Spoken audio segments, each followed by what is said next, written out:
Evening to all of you and welcome to our YouTube channel. दोस्तों मैं गरिमा वर्मा स्वागत करती हूँ आप सभी का आपके अपनी यूट्यूब चैनल डियर लर्नर्स पे। दोस्तों आज की हमारी क्लास CDP यानी चाइल्ड डेवलपमेंट एंड पेडागॉजी से है। दोस्तों आज प्रैक्टिस क्लास 22 है, तो दोस्तों क्लास में लास्ट तक ज़रूर बने रहिएगा और अपने साथियों के साथ भी हमारी क्लास को शेयर कर दीजिए। चलिए दोस्तों इसी के साथ हमारी आज की क्लास को स्टार्ट करते हैं। पहला प्रश्न है, दिनांक, समय और सिक्कों का ज्ञान बालक को किस वर्ष में हो जाता है? In which year does the child get the knowledge of date, time and coins? दोस्तों आपको बताना है कि इनमें से राइट आंसर क्या होगा।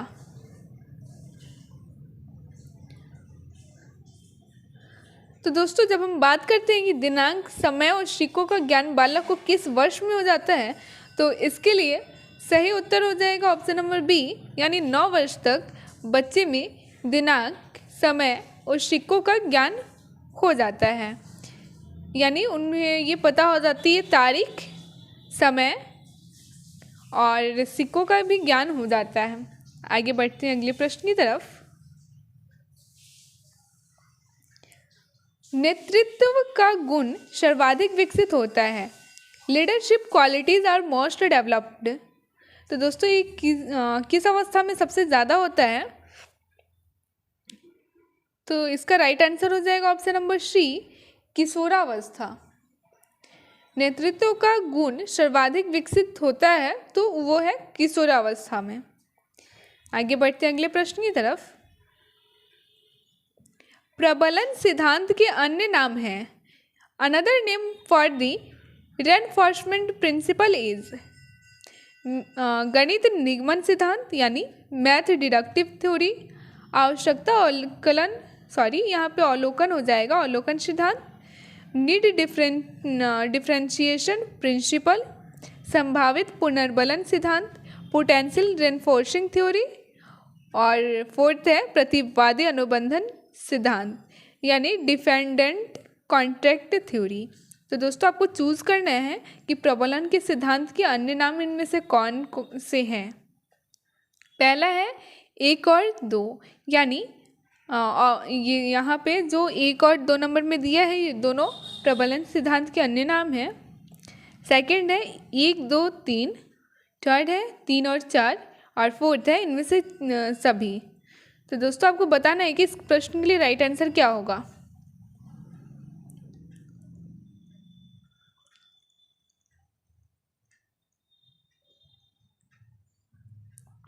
तो दोस्तों इस प्रश्न का राइट आंसर हो जाएगा ऑप्शन नंबर ए, यानी प्रबलन सिद्धांत के अन्य नाम है मैथ डिडक्टिव थ्योरी और नीड डिफरेंशिएशन प्रिंसिपल। ये प्रबलन सिद्धांत के अन्य नाम हैं। आगे बढ़ते हैं अगले प्रश्न की तरफ।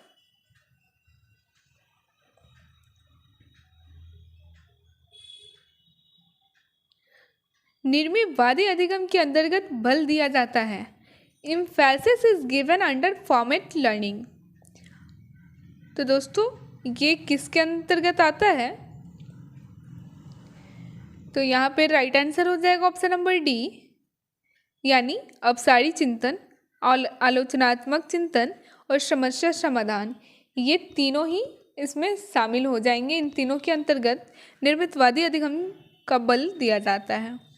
आगे बढ़ते हैं अगले प्रश्न की तरफ।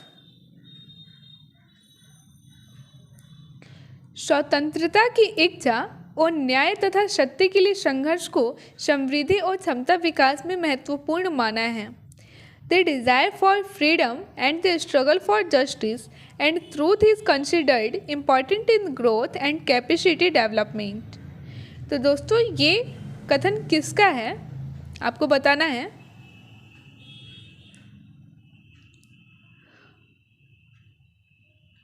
तो दोस्तों यहाँ पे राइट आंसर हो जाएगा option number B, Erich Fromm, यानी स्वतंत्रता की इच्छा और न्याय तथा सत्य के लिए संघर्ष को समृद्धि और क्षमता विकास में महत्वपूर्ण माना है। तो दोस्तों ये महत्वपूर्ण इरिक फ्रॉम के द्वारा माना गया है। आगे बढ़ते हैं अगले प्रश्न की तरफ। भग्नाशय का आंतरिक कारण है। Internal cause of destruction. तो दोस्तों बताना है कि इसका आंतरिक कारण क्या है। भग्नाशा का आंतरिक कारण हो जाएगा मानसिक संघर्ष, यानी मानसिक संघर्ष के कारण भग्नाशा यानी इंटरनल कॉज ऑफ डिस्ट्रक्शन, ये मानसिक संघर्ष के कारण होता है। आगे बढ़ते हैं अगले प्रश्न की तरफ। बालकों को प्रेम, सहानुभूति, सहयोग के द्वारा अभिप्रेरित किया जाता है मैस्लो के अनुसार, यानी ये कथन मैस्लो का कहा हुआ है। Children are motivated by love, sympathy, cooperation according to Maslow. तो दोस्तों आपको बताना है कि ये कौन सा उपागम है।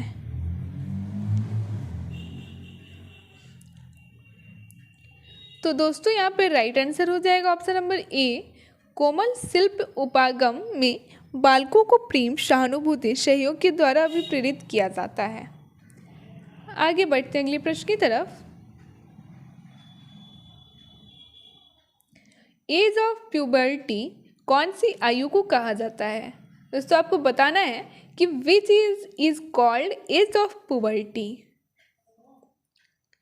तो दोस्तों यहाँ पे राइट आंसर आपको बताना है। तो राइट आंसर यहाँ पे हो जाएगा ऑप्शन नंबर बी, यानी 12 से 16 वर्ष की आयु को एज ऑफ प्यूबर्टी की आयु माना जाता है। आगे बढ़ते हैं अगले प्रश्न की तरफ।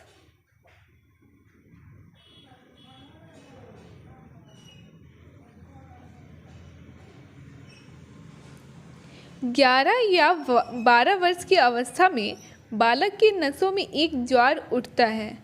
यदि उसे दिशा दे दी जाए तो सफलता, अन्यथा विनाश की स्थिति उभरती है। यानी 11 और 12 वर्ष की अवस्था ऐसी होती है जिसमें बालक की नसों में एक ज्वार उठता है। अगर उसे अच्छा ज्ञान मिल जाए तो वो फिर सफलता हासिल कर लेगा, और अच्छा ज्ञान ना मिले तो फिर उसका विनाश निश्चित है। एट द एज ऑफ 11 और 12 a tide rises in the veins of the child. If he is given direction, then success or destruction emerges. तो दोस्तों आपको बताना है कि ये कथन किसका है, ये किसके द्वारा कहा गया है। तो यहाँ पर राइट आंसर हो जाएगा ऑप्शन नंबर ए, यानी हैडॉक कमेटी रिपोर्ट के द्वारा ये कहा गया है कि 11 या 12 वर्ष की अवस्था में बालक की नसों में एक ज्वार उठता है, और उसे यदि सही दिशा दे दी जाए तो वो सफल हो जाएगा, अन्यथा वह विनाश की स्थिति में उभर जाएगा। आगे बढ़ते हैं अगले प्रश्न की तरफ।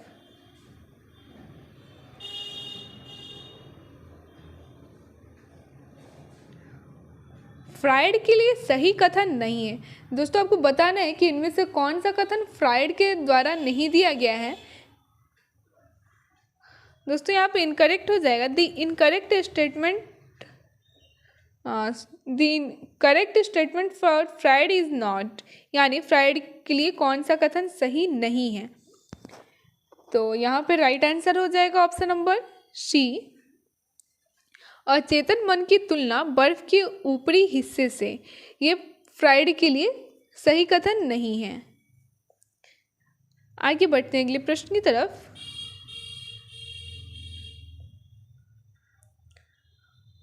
दोस्तों सुमेलित नहीं है, डज नॉट मैच, यहाँ पे दिया हुआ है, सिद्धांत का नाम दिया है और मनोवैज्ञानिक का नाम दिया है। तो यहाँ पे आपको बताना है कि कौन से मनोवैज्ञानिक ने कौन सा सिद्धांत नहीं दिया है, जो कि यहाँ पे गलत लिखा हुआ है। तो यहाँ पे राइट आंसर हो जाएगा ऑप्शन नंबर डी, यानी प्रतिदर्श सिद्धांत कैरोल के द्वारा नहीं दिया गया है। आगे बढ़ते हैं अगले प्रश्न की तरफ।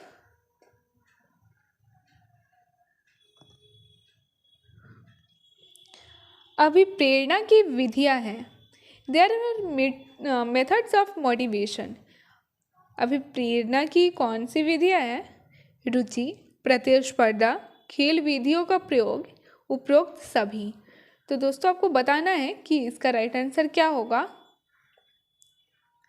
तो ऑप्शन नंबर डी हो जाएगा इसका राइट आंसर, यानी अभिप्रेरणा की विधि, रुचि, प्रतिस्पर्धा और खेल विधियों का प्रयोग, ये तीनों शामिल हैं। आगे बढ़ते हैं अगले प्रश्न की तरफ।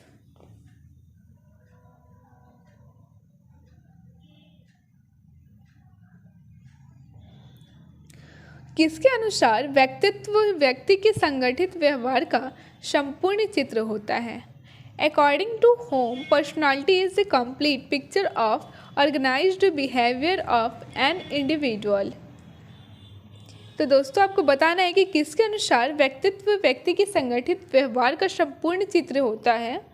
डीशिल के, आलपोर्ट के, मन के और ड्राइवर के। तो यहाँ पे राइट आंसर हो जाएगा ऑप्शन नंबर ए, यानी डेसिल के अनुसार व्यक्तित्व व्यक्ति के संगठित व्यवहार का संपूर्ण चित्र होता है। आगे बढ़ते हैं अगले प्रश्न की तरफ।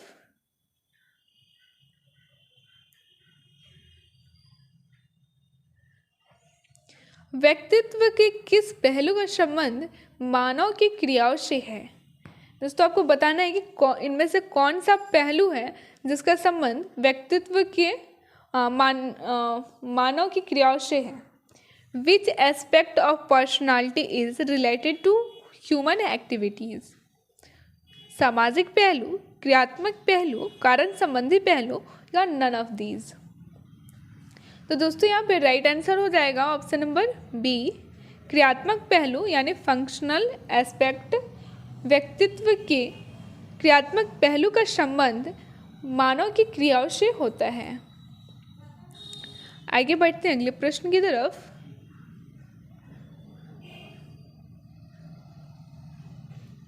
निम्न में से कौन सा प्रकार मनोवैज्ञानिक है? दोस्तों आपको इनमें से बताना है कि कौन सा प्रकार मनोवैज्ञानिक है। Which of the following is a type of psychopath? बहिर्मुखी, एक्सट्रोवर्ट, सैद्धांतिक, थ्योरेटिकल, शक्तिहीन, पावरलेस और राजनीतिक यानी पॉलिटिकल। तो दोस्तों यहाँ पे राइट आंसर हो जाएगा ऑप्शन नंबर ए, यानी बहिर्मुखी मनोवैज्ञानिक का एक प्रकार है। आगे बढ़ते हैं अगले प्रश्न की तरफ। व्यक्तित्व मापन की किस विधि में किसी समूह के व्यक्तियों में से पहली पसंद का व्यक्ति चुनने के लिए कहा जाता है? In which method of personality measurement it is asked to choose the first choice from the individuals of a group? दोस्तों आपको बताना है कि व्यक्तित्व मापन की किस विधि में किसी समूह के व्यक्तियों में से पहली पसंद का व्यक्ति चुनने के लिए कहा जाता है? रेटिंग स्केल में, निरीक्षण विधि में, प्रश्नावली में या समाज नीति में? तो दोस्तों यहाँ पे राइट आंसर हो जाएगा ऑप्शन नंबर डी, यानी समाज नीति।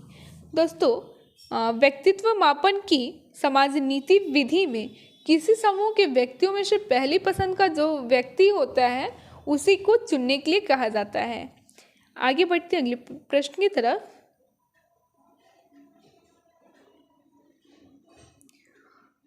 कैरेक्टर एंड पर्सनालिटी नामक पुस्तक किसके द्वारा लिखी गई है? Who wrote the book character and personality? Gardner and Murphy, Polansky, Woodworth, Thorpe and Schlumer? तो दोस्तों आपको बताना है कि कैरेक्टर और पर्सनालिटी नामक पुस्तक किसके द्वारा लिखी गई है। तो इसका राइट आंसर हो जाएगा ऑप्शन नंबर बी, यानी पॉलेंस्की के द्वारा पर्सनालिटी और कैरेक्टर नामक पुस्तक लिखी गई है। आगे बढ़ते हैं अगले प्रश्न की तरफ।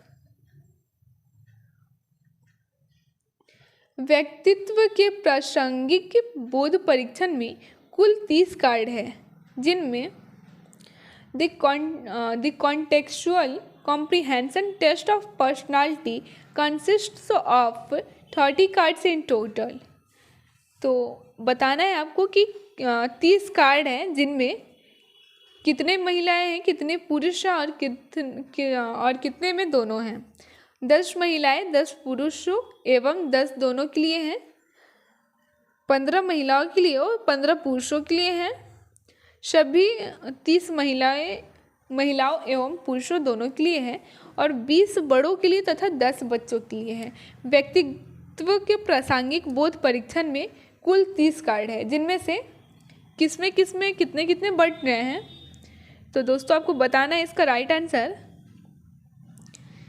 तो यहाँ पे राइट आंसर हो जाएगा ऑप्शन नंबर ए, यानी 10 महिलाओं के लिए, 10 पुरुषों के लिए तथा 10 दोनों के लिए होते हैं। तो ये टोटल हो गए 30 कार्ड।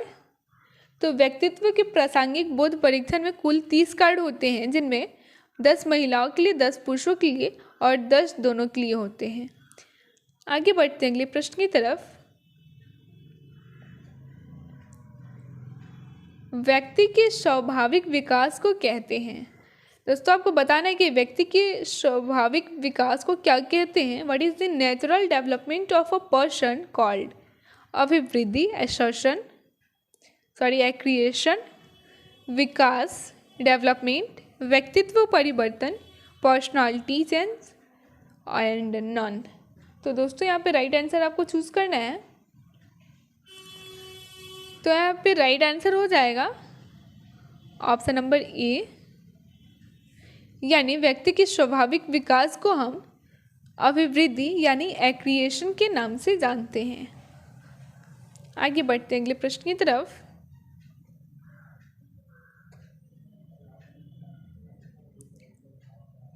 व्यक्ति के व्यक्तित्व का अध्ययन करने की वह प्रविधि जिसके द्वारा उसकी जीवन शैली, व्यवहार, तौर तरीके, विचारों और भावनाओं का अवलोकन किया जाता है, उसे हम क्या कहते हैं।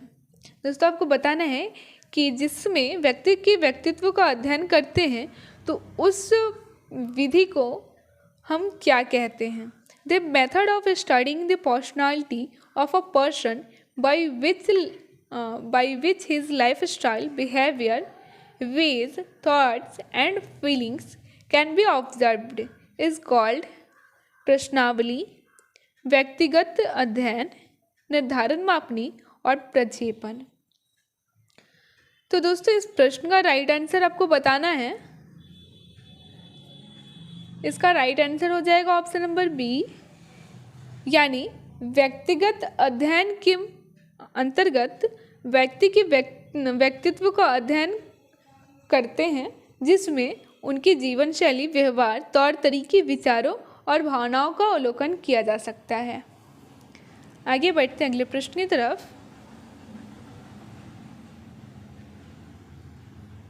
व्यक्तिगत मापन की एक प्रक्षेपी परीक्षण विधि नीचे दी गई है। तो दोस्तों आपको पहचानना है कि व्यक्तिगत मापन की प्रक्षेपी परीक्षण विधि कौन सी है। A projective test method of individual measurement is given below. Recognise, साक्षात्कार, शब्द साहचर्य परीक्षण, व्यक्ति अध्ययन एंड चेकलिस्ट। तो दोस्तों आपको बताना है कि प्रक्षेपी परीक्षण विधि कौन सी है।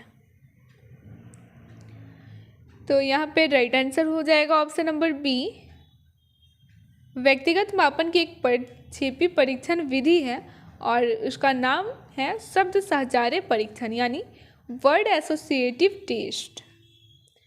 आगे बढ़ते हैं अगले प्रश्न की तरफ। निम्न में से कौन एक समग्र व्यक्तित्व की व्यापक विशेषता है। Which of the following are the broad characteristics of a holistic personality? दोस्तों आपको बताना है कि इनमें से कौन एक समग्र व्यक्तित्व की व्यापक विशेषता है। तो मित्रता और संबंध, आज्ञापालक और नियम पालक, सामाजिकता और समायोजन, सहयोग और ज्ञान।